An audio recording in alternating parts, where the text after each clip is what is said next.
de filas sem e com elementos repetidos. As filas.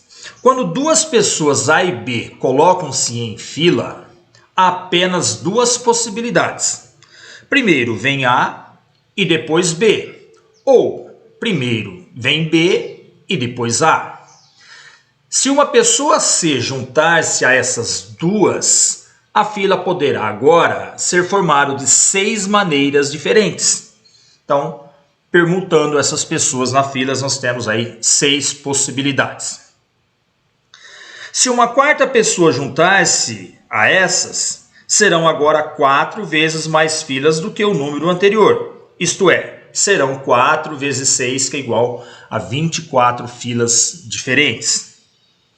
Atividade 7, ele pede o seguinte: quantas filas diferentes poderão ser formadas com 5 pessoas, apenas alternando suas posições na fila? Então nós vemos que se eu tiver 2 pessoas, né, então eu posso ter isso aqui, ó. Se eu tenho 2 pessoas, para essa primeira posição eu tenho 2 opções, ou a pessoa A ou a pessoa B. E para a última posição, apenas uma opção de escolha. Se eu escolhi A para a primeira, só posso colocar B na segunda posição.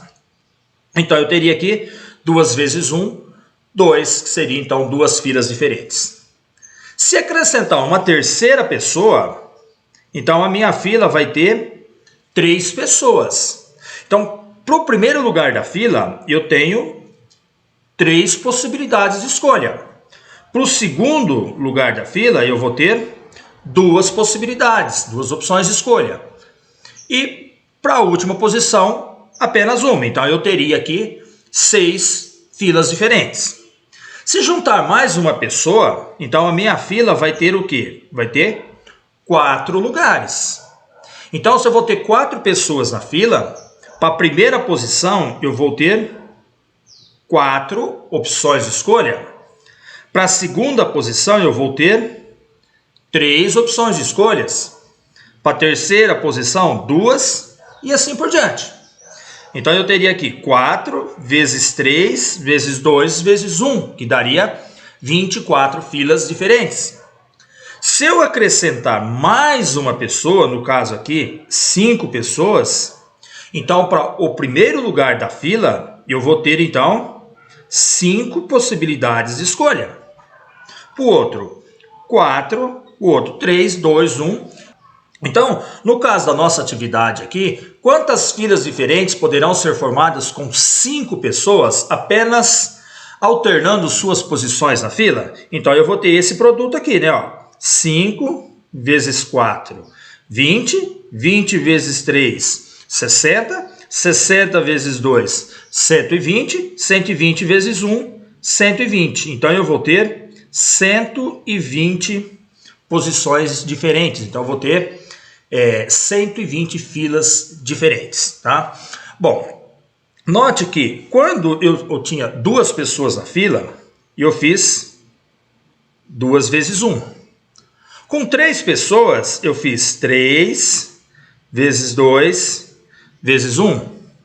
Com 4 pessoas, nós vamos fazer 4 vezes 3 vezes 2 vezes 1.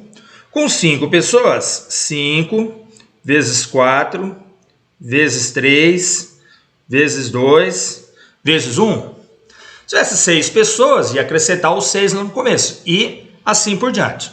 Bom, note que com 5 pessoas, nós encontramos então como resposta 120. Se nós fizéssemos com 6, nós iríamos encontrar 720 posições diferentes, né, filas diferentes.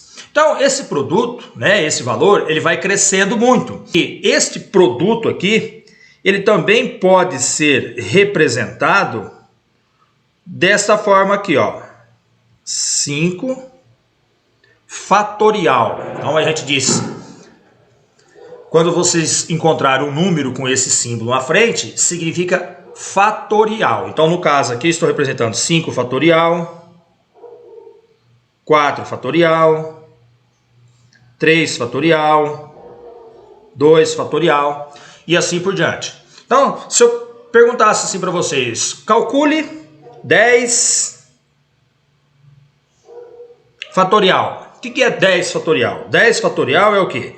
Vai ser 10 vezes 9, vezes 8, vezes 7, vezes 6, vezes 5, vezes 4, vezes 3, vezes 2, vezes 1. Tá? Então, você fazendo esse produto aqui, você encontra quanto que é 10 fatorial.